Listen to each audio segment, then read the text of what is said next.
नमस्ते, फेरि पनि तपाईँलाई स्वागत छ मेरो यस नयाँ भिडियोमा। बितेको समयमा हामीले उत्पत्तिको पुस्तकहरूबाट अध्ययन गरिराखेका थियौँ अनि योसेफको जीवनबाट हेर्यौँ कि कति दुःख अनि कति स्ट्रगल पछाडि उनले चाहिँ आशिष पाएका छन्।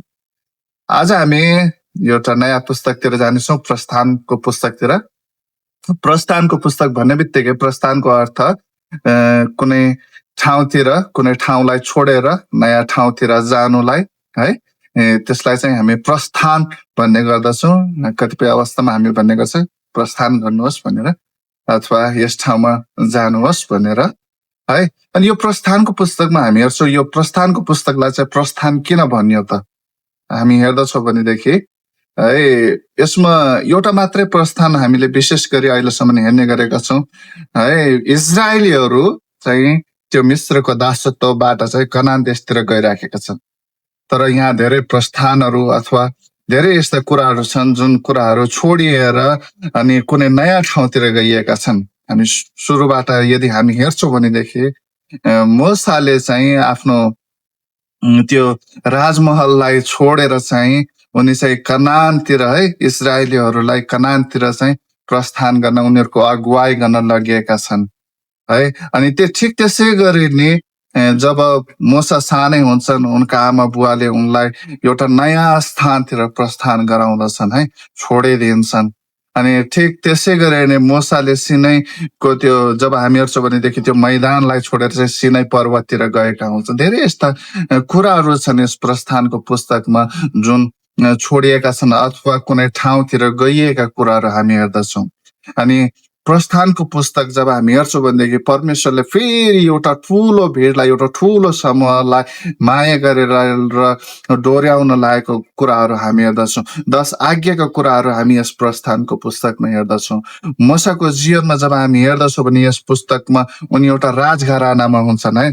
सानामा उनी छोडिएका हुन्छन् आफ्नो परिवारबाट, किनभनेदेखि त्यहाँनिर एउटा उजुरी हुन्छ कि 2 वर्षका मुनिका बालकहरूलाई मार्ने त्यहाँनिर एउटा उजुरी जाहेर हुन्छ। तर मूसा बाँचिएका हुन्छन्, एउटा राजघरानामा जन्मिन्छन्, पालन पोषण त्यही हुन्छ।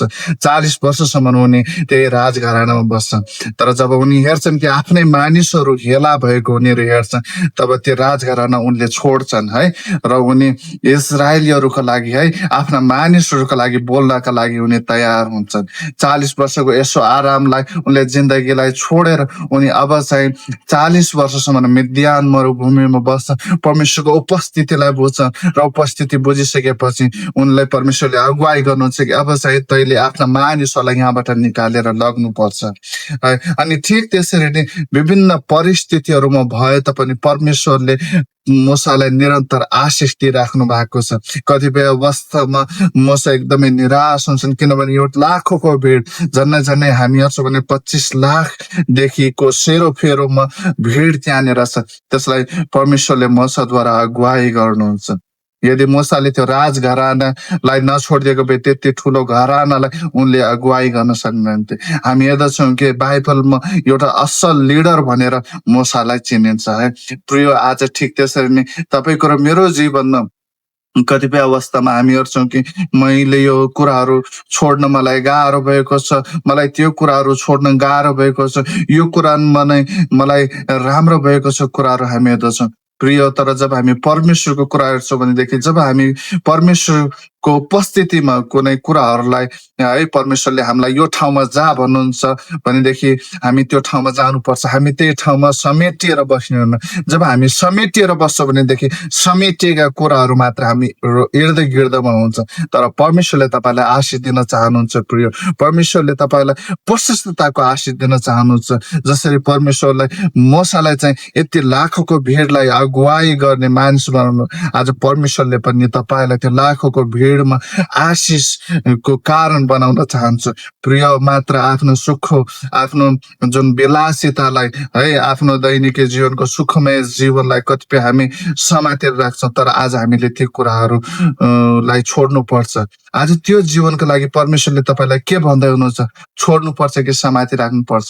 मूसाले आफ्नो त्यो राजघरानालाई छोडे है, अनि मुसाका आमा बुवाले त्यो जटिल परिस्थितिमा हुँदाखेरि त्यसलाई लुकाएर राखे मुसालाई र त्यो नदीमा बहाए एउटा टोकरीमा हालेर।